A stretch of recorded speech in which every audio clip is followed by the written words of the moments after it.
All right, let's do this. NFL teams to bet on and to fade this season, Matt. Where do you want to start, Kelley? You want to start with teams to bet on? Let's go with me first. Hey, how about that? That's what popped up on the screen first. Here are my teams to bet on. And again, this is not a commentary about week one necessarily. This is just a comment, generally speaking, that I feel like the market either overrates or underrates. And by the way, Sakari squanders both match points. We'll see if she can get out of this or if Pliska can get back in this match.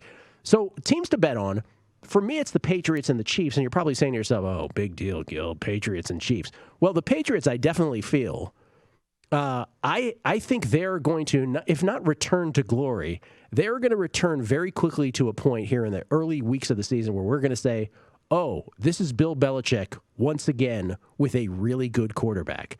And this team should be considered a contender right from the outset in the American Football Conference. So I think the Patriots are going to be, at least early on, underrated in the market. And I do have a week one bet on the Patriots minus the 2.5, right? -3, pardon me. I didn't get the 2.5, hosting the Miami Dolphins.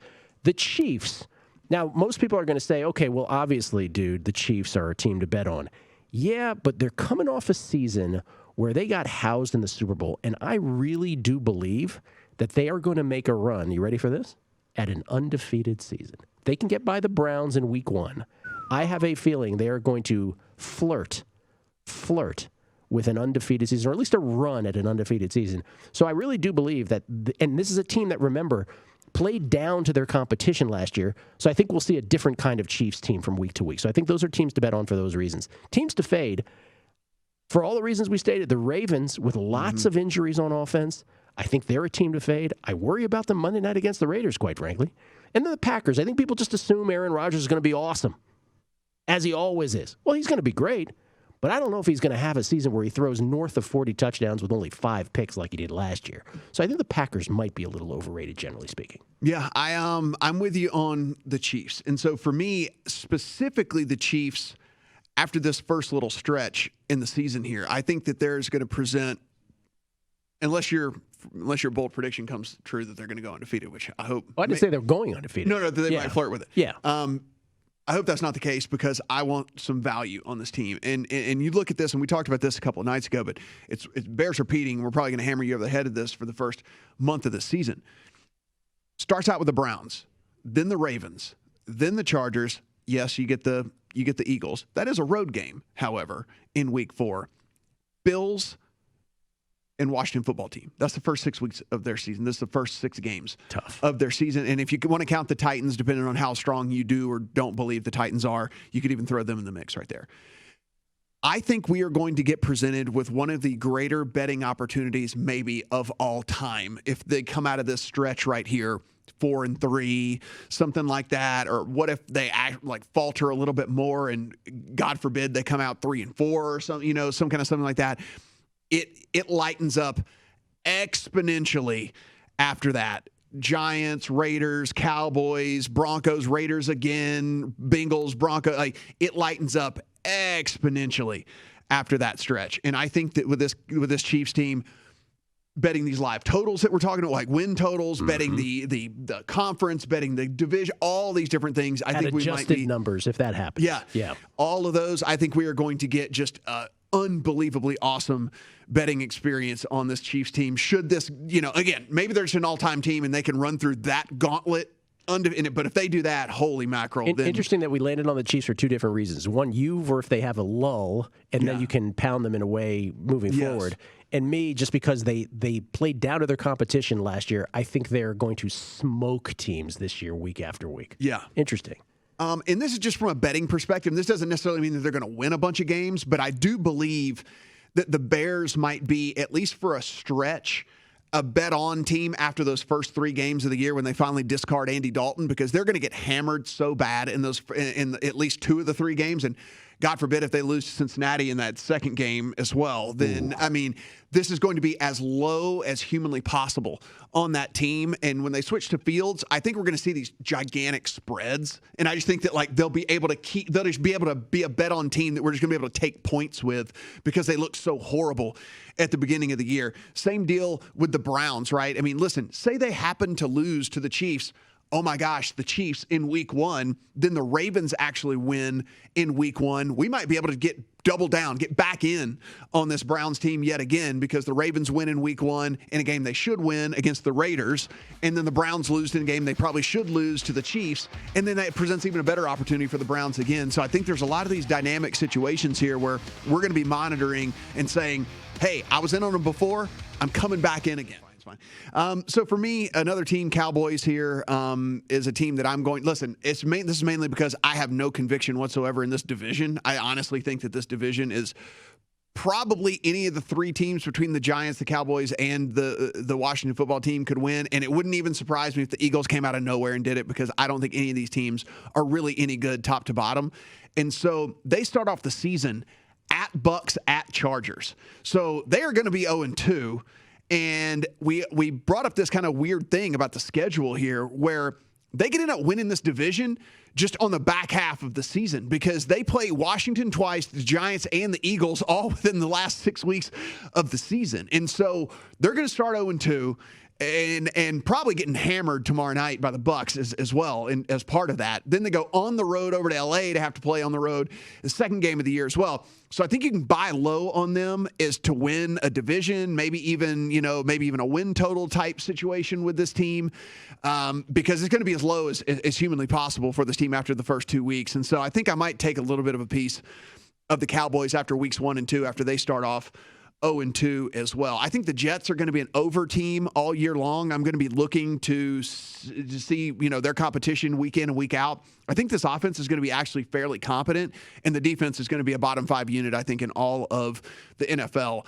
And so when you look at this, and also one of the things that plays into our favor with something like that, they play the Bills twice. We know the Bills like to score a bunch of points. They play the Falcons. We know high-flying. Think they should be able to put a bunch of points up there.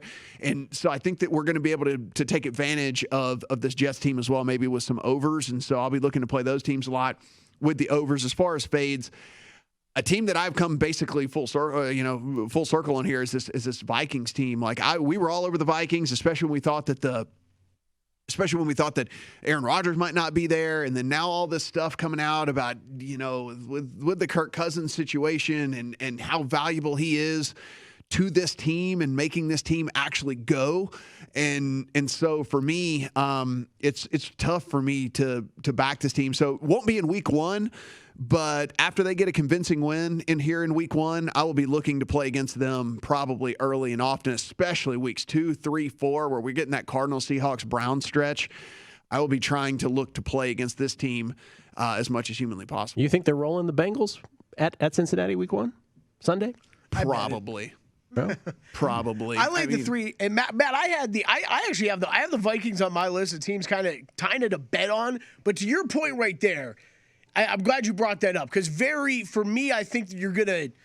They still seem disrespected in the market to me. But don't get me wrong, on this list, it might be a team to bet on for me this year. But absolutely, with everything going on with Kirk Cousins, you can't pull the trigger on that team really until almost up till game time, except for in situations where you feel like numbers getting away from you, like I did this week with the game against Cincinnati. So I guess quickly, some of the other ones I had on there.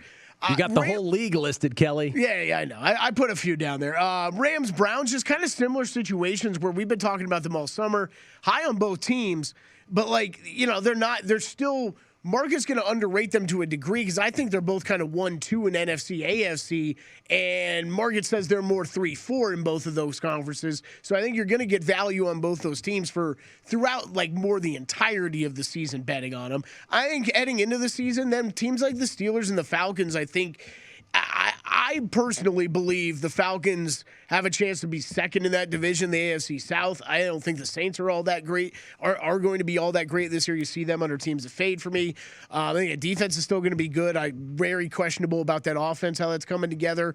And then the Falcons there, and the Steelers, at least for the beginning part of the season, because I think there's so much.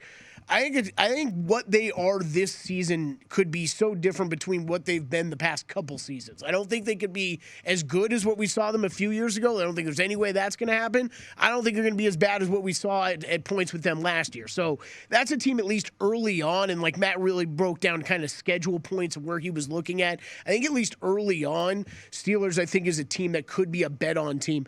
Ravens, Gill, you and I both had that as team to fade. I mean, we still can't figure out really, even we think the Browns should be the favorite in the division. Like, automatically that tells you you're going to get some value betting against them throughout almost the entirety of the year. And then we laid out just rolling into Monday. And you brought up, you might even be betting on the Raiders if we get to that point, where it's just the running back injuries, these wide receivers that have missed time. It's a lot that they have to overcome, especially early in the season. So I think at least early, that's a team I could be targeting to fade. Colts and Dolphins, I'm going to kind of put it as I need to see it before I really believe these teams are heading in the right direction. I don't really know. We talked about the turnover luck that the Dolphins had last year big time.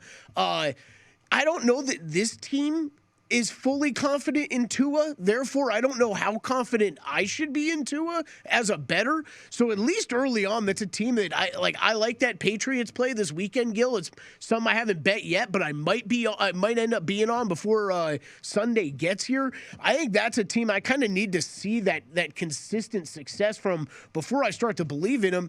And Colts, kind of same thing. Carson Wentz, I know what we've got there. Matt, you talked early in the show about the injury problems on the offensive line. T.Y. Hilton out at the beginning of the year, at least early on. I think that's a team that's a little overrated by the market that we're going to be able to bet against and make some money off of. And then Eagles, Lions, Texans. I think they're the three worst teams in the league. Anytime I could tie some team into a teaser against them, I think that's a good way to go. I felt like I didn't have to put the Lions and Texans on there because I have expressed my hate for these teams for the last 2 months, and so I'm just that's why I put them all in one line for it. I let the record speak for itself here on the What's program. interesting about that is that there are Eagles fans watching this. They're like, you put us in with the Lions and Texans? That's going to shock some Eagles fans. Yeah, I did. Yeah. Think they're that bad, huh?